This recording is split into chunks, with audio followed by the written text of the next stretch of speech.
بہرحال وہ جو لوگ تھے وہ بچے کے قائل ہو گئے،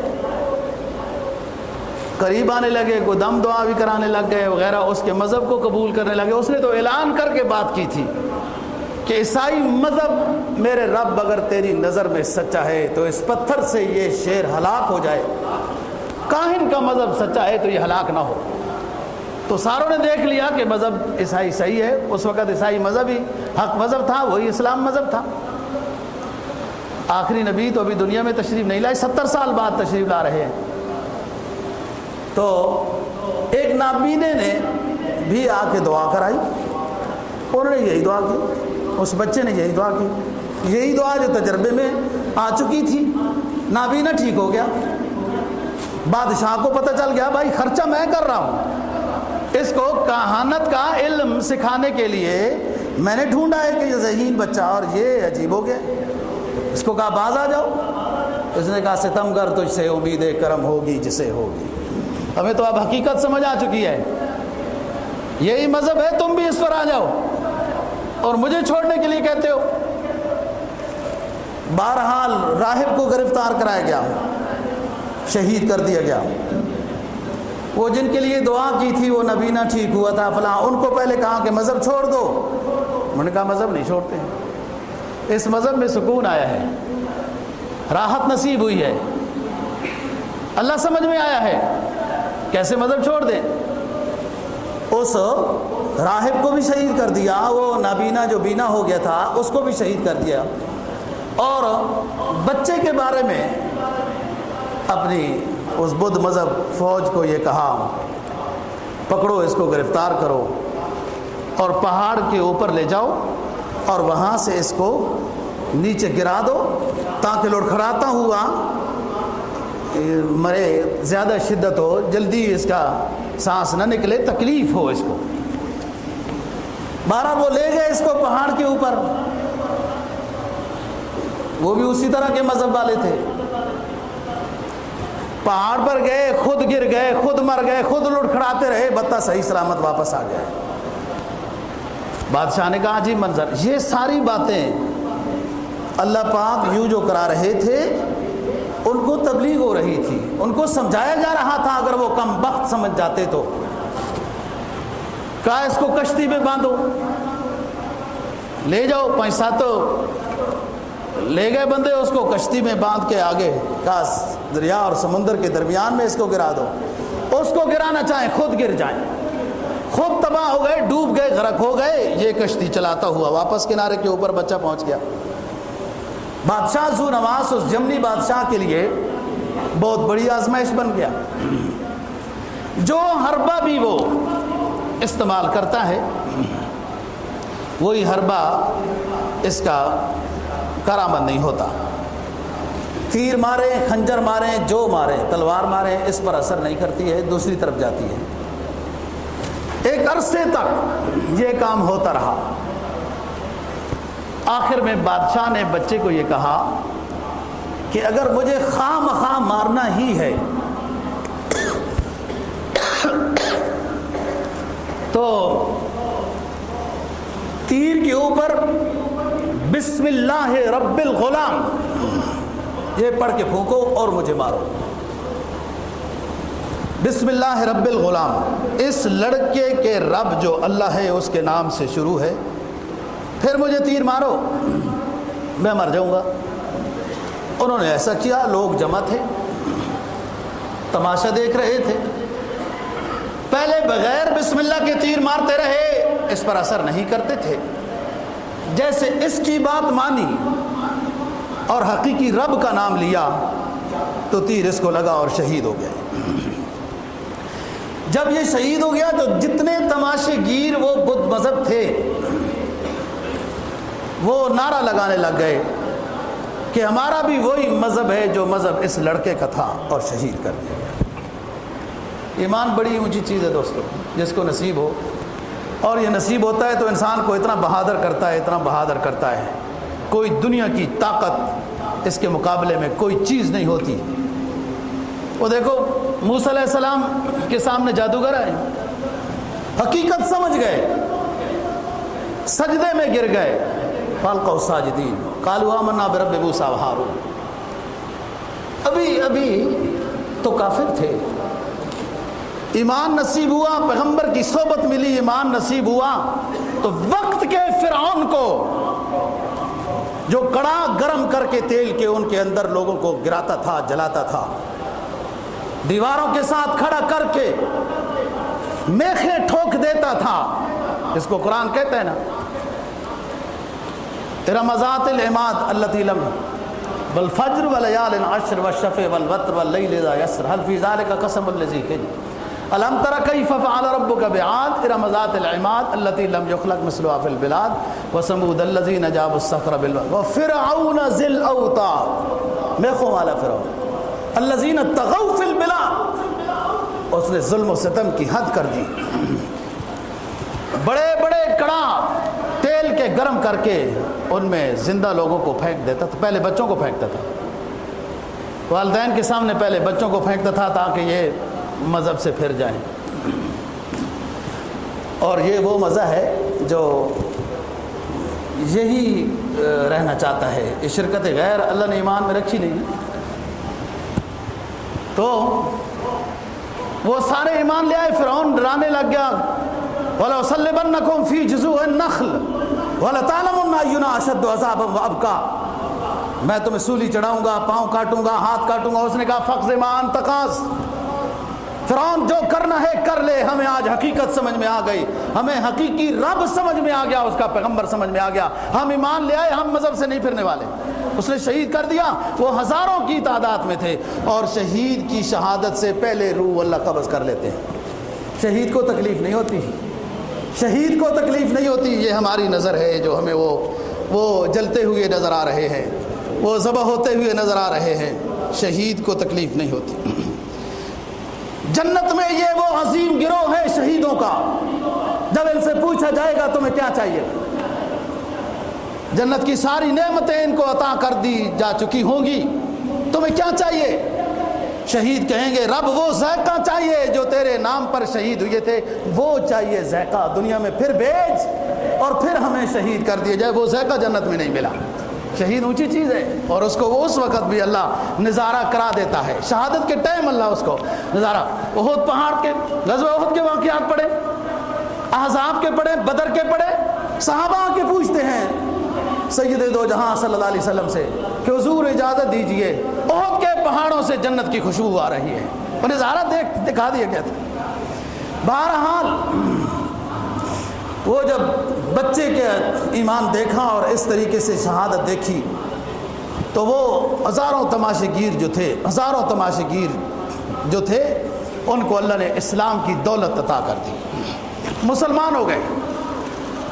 بادشاہ پریشان ہوا، ذو نواس یمنی، میں ایک کو روتا تھا یہ ہزاروں بن گئے، یہ مسلمان ختم نہیں ہوتے، یہ دنیا ویسے مسلمانوں کے پیچھے لگی ہوئی ہے ان کو ختم کرنے کے لیے، وہ اپنی توانائی، اپنی صلاحیت، اپنے اسلحہ خراب کر رہے ہیں، اپنا وقت خراب کر رہے ہیں، اپنا پیسہ خراب کر رہے ہیں، اور دوسری بات یہ ہے کہ اپنے جہنم کے ایندھن میں اضافہ کر رہے ہیں۔ مسلمان ختم ہونے والا نہیں ہے، اس نے تو قیامت تک رہنا ہے، اب تک ختم ہوا ہے، اب تک کم ہوا ہے، آپ تو اکیلے تھے صفا پہاڑی کے اوپر، بڑھتے گئے، پھر ہزاروں میں آئے، پھر لاکھوں میں آئے، پھر کروڑوں میں آئے، اب اربوں میں ہو گئے۔ مسلمانوں کو کیسے ختم کیا جا سکتا ہے؟ یہ بڑھتے ہیں، ہر روز بڑھتے ہیں۔ بارہا بادشاہ پریشان ہوا کہ یہ لوگ ہزاروں مسلمان ہو گئے، وہ دھمکیاں دے رہا ہے، یہ کہتے ہیں جو مرضی کر لو۔ ایمان کا جو ذائقہ ہے اس جیسا ذائقہ ہم نے دنیا میں دیکھا نہیں ہے۔ ہمیں کیا پتہ ہے دوستو، وراثت میں جو چیز ملتی ہے نا اس کی قدر نہیں ہوتی، ہاں جو محنت کر کے مشقت و مجاہدے کے بعد حاصل کی جاتی ہے اس کی قدر ہوتی ہے۔ ہمیں ایمان موروثی ملا ہے، وراثت میں ملا ہے، قدر ہی نہیں ہے، اس کی حفاظت کی قدر نہیں ہے، اس کو آگے بڑھانے کی قدر نہیں ہے، اس کو قوی کرنے کی قدر نہیں ہے۔ وراثت میں جو ملا ہے، وراثت والی چیز کی جو ہی دور اڑا دیتے ہیں لوگ، چند ٹکوں میں باپ کی وراثت کو اڑا دیتے ہیں نا، یہی بات ہے۔ اللہ ایمان کی قدر نصیب فرمائے، اس میں اضافے کی، اس میں اس کو قوت کرنے، مزید قوی کرنے کی اللہ تعالیٰ توفیق نصیب فرمائے۔ یہ بڑی اونچی دولت ہے۔ آپ یہ سمجھیں نا کہ آپ جو ایمان والے ہیں، آپ کس گروہ میں ہیں، کس جماعت میں ہیں، کن کے ساتھ آپ کا شمار ہے، کن کے ساتھ آپ کا شمار ہے؟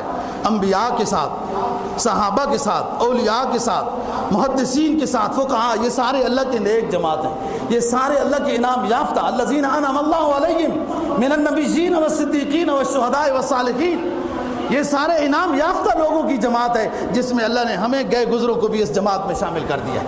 ایمان بڑی دولت ہے، اللہ قدر نصیب فرمائے۔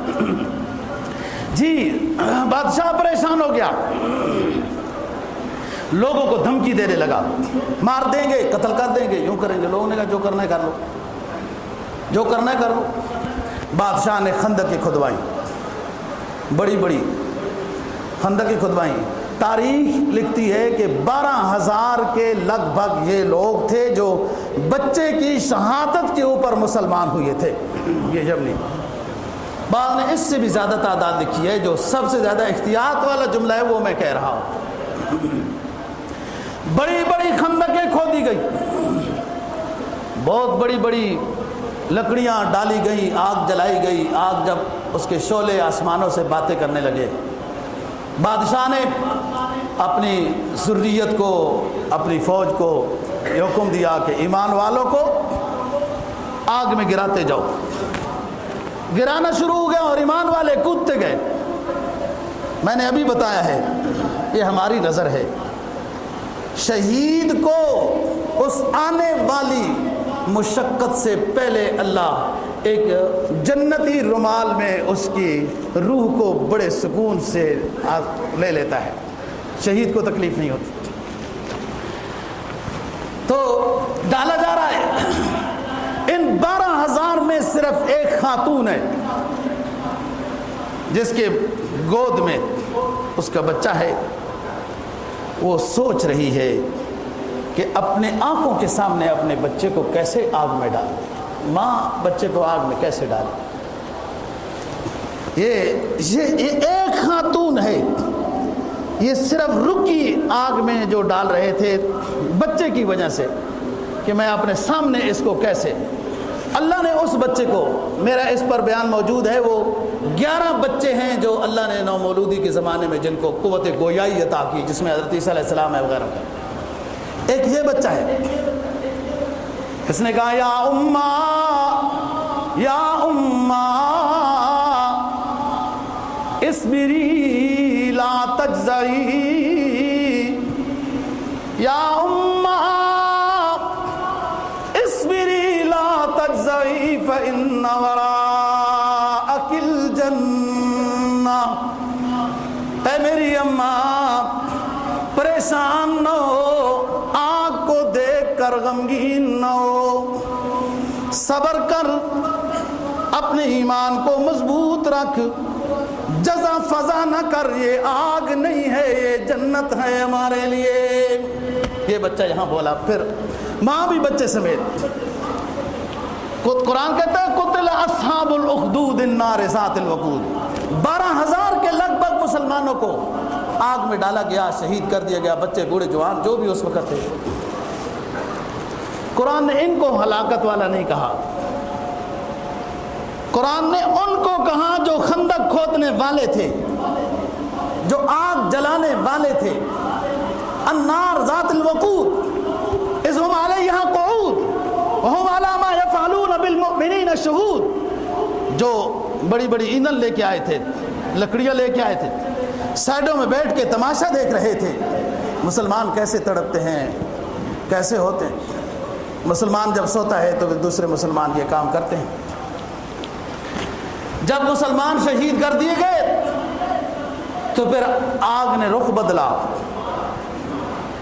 آگ نے رخ بدلا، پھر یہ پیچھے بھاگے، یہ بھاگے اور شعلے ان کے پیچھے، بادشاہ سلامت ذو نواس بھی بھاگے، جہاں کہیں یہ بھاگتے گئے آگ ان کے پیچھے جاتی گئی اور ان کو جھلستی گئی، تباہ و برباد۔ بادشاہ بھاگتے بھاگتے دریا میں چھلانگ لگاتا ہے اور وہیں غرق ہو جاتا ہے۔ قرآن نے ان کے بارے میں یہ بات کہی وَمَا نَقَمُوا مِنْهُمْ إِلَّا أَن يُؤْمِنُوا بِاللَّهِ الْعَزِيزِ الْحَمِيدِ۔ مَا نَقَمُوا مِنْهُمْ، ان ایمان والوں کا جرم نہیں تھا کوئی۔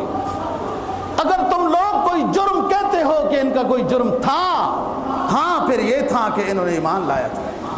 ایمان کی وجہ سے ان کو مارا جا رہا تھا اور انہوں نے شہادت قبول کی، آخرت کی منزل ان کی اچھی ہو گئی، لیکن جو ان کو مارنے والے تھے وہ بھی تباہ و برباد ہو گئے۔ دوستوں میں اس جگہ پر جو اس موضوع کو جو لے کے آیا ہوں، موجودہ صورتحال پر جو برما کے مسلمان اور بالکل کمزور نہت تھے، بے سر و سما، بے وسیلہ، بے سہارا۔ مسلمان کا سہارا تو مسلمان ہوتا ہے، مسلمان کا اور سہارا کیوں ہے؟ کون ہو سکتا ہے؟ انما المؤمنون اخوہ، مسلمان کا بھائی ہوتا ہے، ایک بھائی پر کچھ ہو دوسرا بھائی مدد کرتا ہے۔ جناب کا فرمان ہے کہ مسلمانوں کی مثال تو ایک جسم کی ہے، تمام مسلمانوں کی مثال کا جسد واحد، ایک جسم کی ہے۔ جسم کے کسی حصے میں درد ہو تو پورا جسم متاثر ہوتا ہے۔ دنیا کے کسی کونے میں مسلمان کے اوپر کوئی تکلیف ہو تو دوسرے کونے میں رہنے والے مسلمان تڑپ جائیں کہ ہم کیسے ان کی مدد کر سکتے ہیں۔ یہ مسلمان کی تعریف ہے۔ ایک حدیث میں جناب نبی پاک صلی اللہ علیہ وسلم کا فرمان ہے، ایمان کیا ہے؟ ایمان یہ ہے، اس کے پاس ایمان ہے کہ دنیا کے کسی ایک کونے میں مسلمان پر ظلم ہو تو دوسرے کونے میں رہنے والا مسلمان اس کی مدد کے لیے بے تاب ہو جائے، تو اس کے پاس اسلام ہے، اس کے پاس ایمان ہے۔ یہ اسلام بڑا نازک رشتہ ہے، اسلامی حکومت بھی بڑا نازک رشتہ ہے۔ یہ صرف اپنے آپ کو نہیں، اپنے اسلامی بھائیوں کو بھی بچانا ہے۔ اور تاریخ گواہ ہے دوستو، تاریخ گواہ ہے۔ نبی پاک صلی اللہ علیہ وسلم کا کسرا نے خط پھاڑا تھا، بے ادبی کی تھی کہ ہمیں خط لکھتے ہیں۔ سرکار دو جہاں صلی اللہ علیہ وسلم کا خط مبارک چاپ کیا، آپ کو جب پتہ چلا فرمایا اس کے ملک بھی اتنے ٹکڑے ہوگا۔ ایسے ہوا۔ یہاں دیکھو سندھ میں ایک بچی خط لکھتی ہے، لوگ ظالم کہتے ہیں حجاج بن یوسف، اور ظالم تھا، لیکن اس سلسلے میں تو ایک مظلوم کی آواز کے اوپر محمد بن قاسم جیسے اپنے بھتیجے یا داماد جو بھی کہہ سکتے ہیں، اور ساری فوج بھیجی، مدد کی۔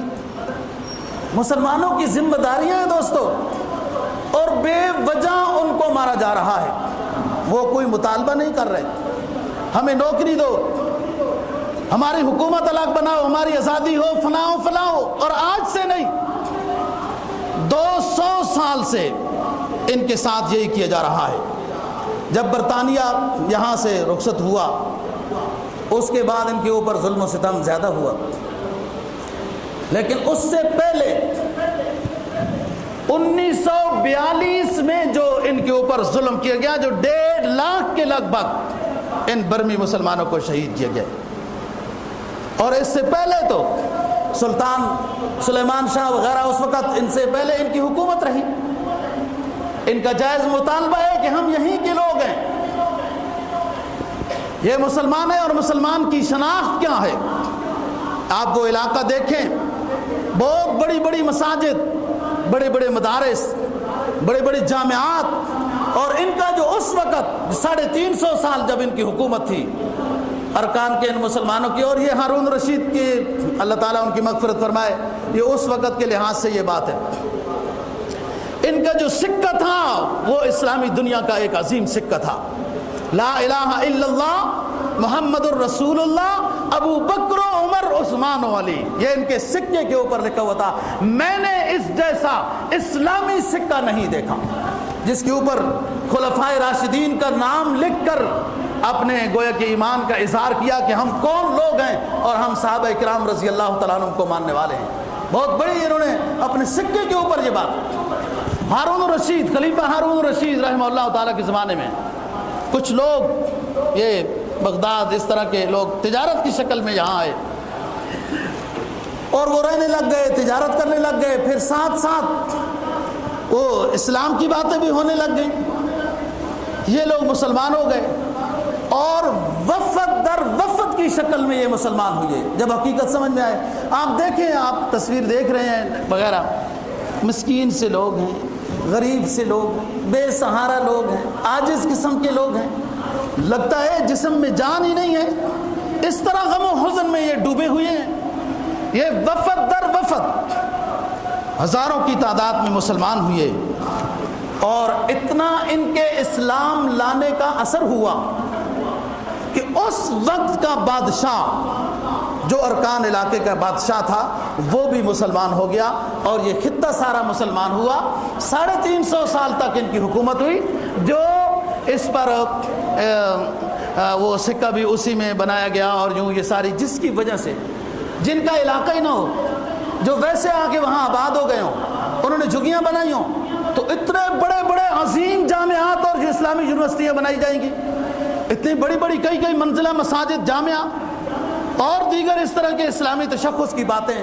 یہ خود تاریخ بتاتی ہے کہ یہ پہلے سے ہی مضبوط چلے آ رہے تھے. جب برطانیہ یہاں سے بھاگا اس کے بعد ان کے اوپر ظلم و ستم زیادہ ہونے لگا. سن 1960 میں بھی ان کے اوپر ظلم و ستم ہوا. بہت لوگ ہزاروں کی تعداد میں مارے گئے, شہید کیے گئے.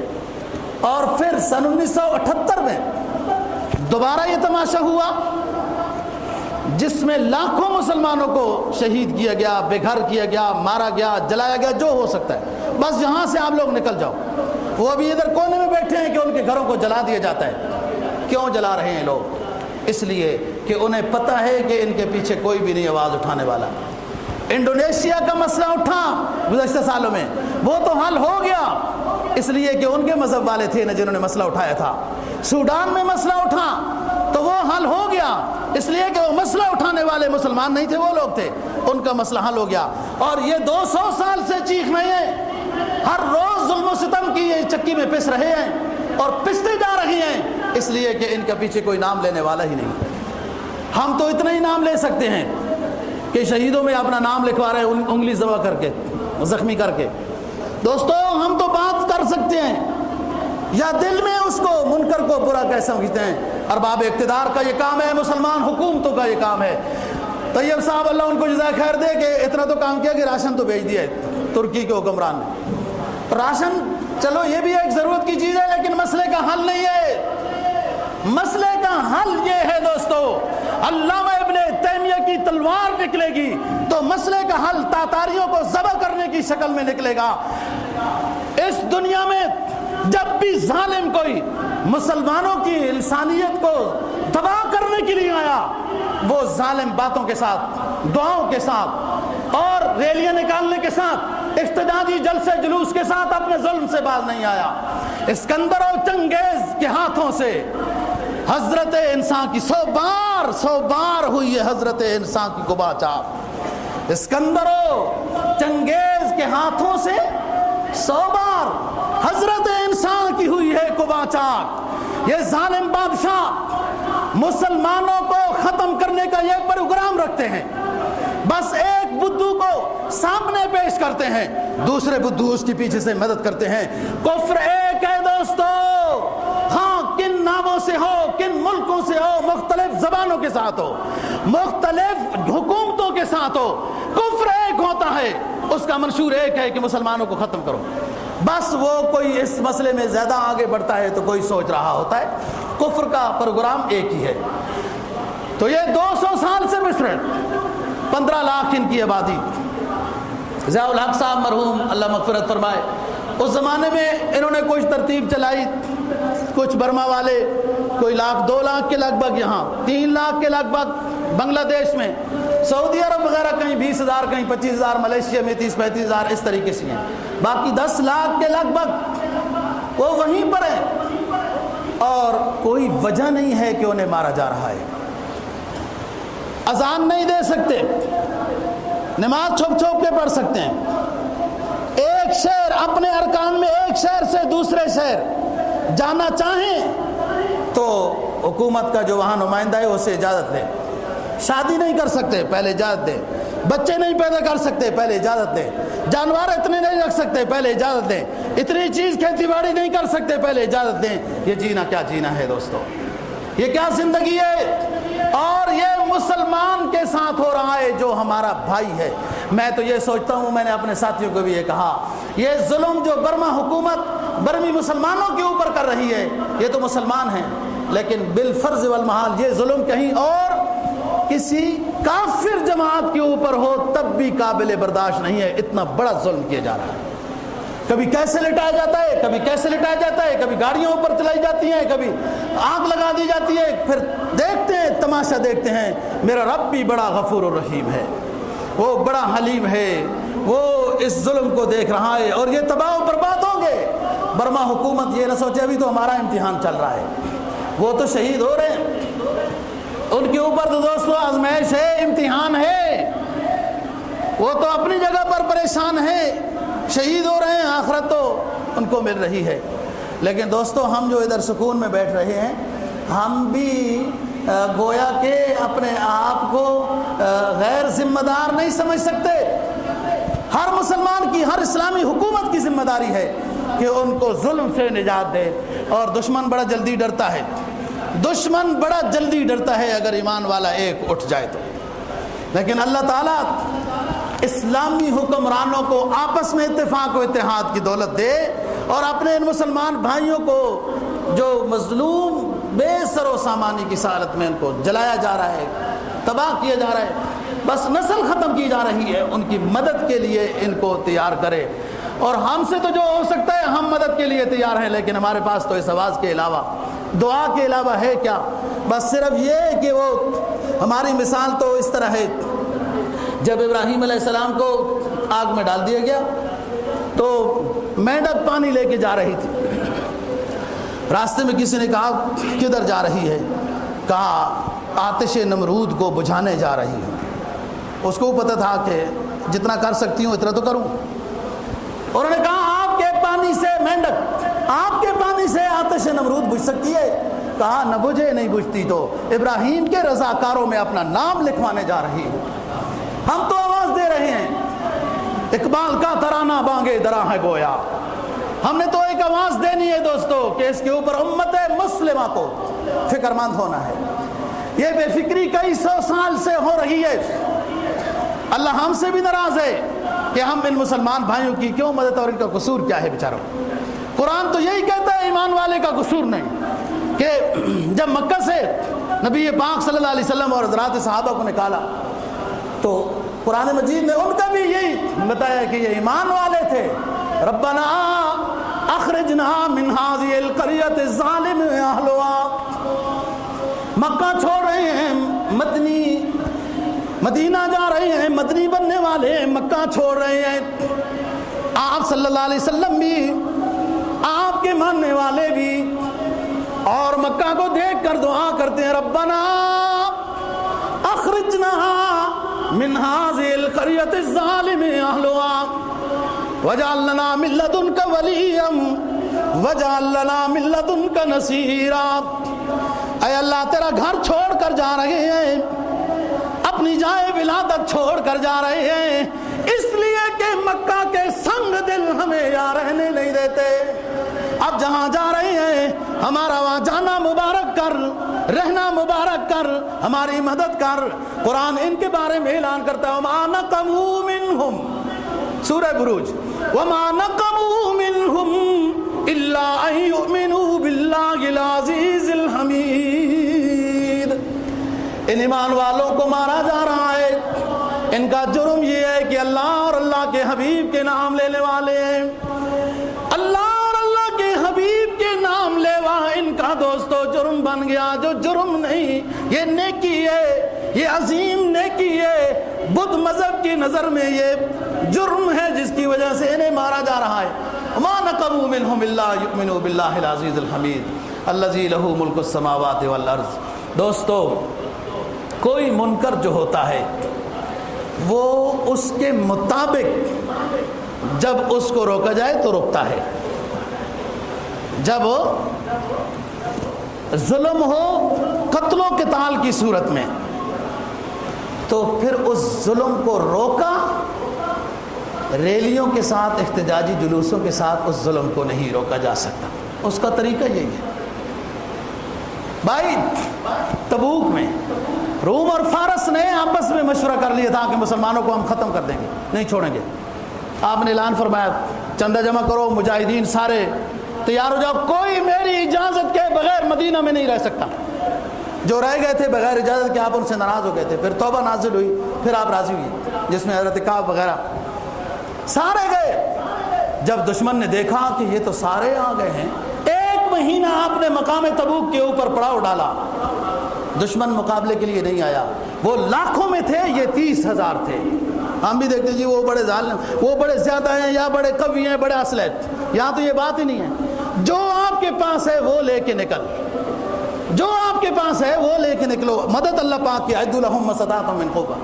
دوستو، اللہ پاک کوئی غیبی شکل ان مظلوموں کے لیے سامنے لائے، امت مسلمہ کے حکمرانوں کو آپس میں مل بیٹھ کر ان ظالموں سے، ان بے گناہ لوگوں کو چھڑانے کی کوئی صورت اختیار کریں۔ اللہ ہمت اور حوصلہ، کوئی محمود غزنوی جیسا ہمت والا شخص اللہ پاک بھیج دے تو ہندوؤں سے تو وہی نجات، اللہ پاک نے اس کو ذریعہ بنایا تھا، سبب یہ خود بنے تھے۔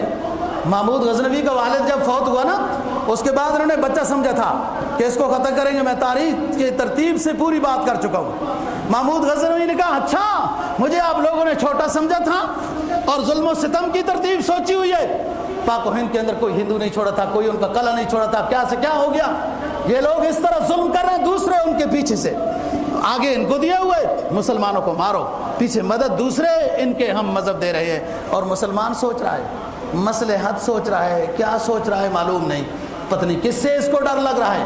اسلامی علماء کی میٹنگ بلائی جائے، علماء سے پوچھا جائے کہ ہمارے ذمہ کیا کام ہے اس وقت، برما کے مسلمان یا کشمیر کے مسلمان یا کہیں اور جو بے وجہ ان کو قتل کیا جا رہا ہے، اسلامی نقطہ نظر سے ہماری کیا ذمہ داری بنتی ہے تاکہ ہم اس کو پورا کر سکیں۔ اللہ دین کی سمجھ اور عمل کی توفیق نصیب فرمائے۔ وآخر دعوانا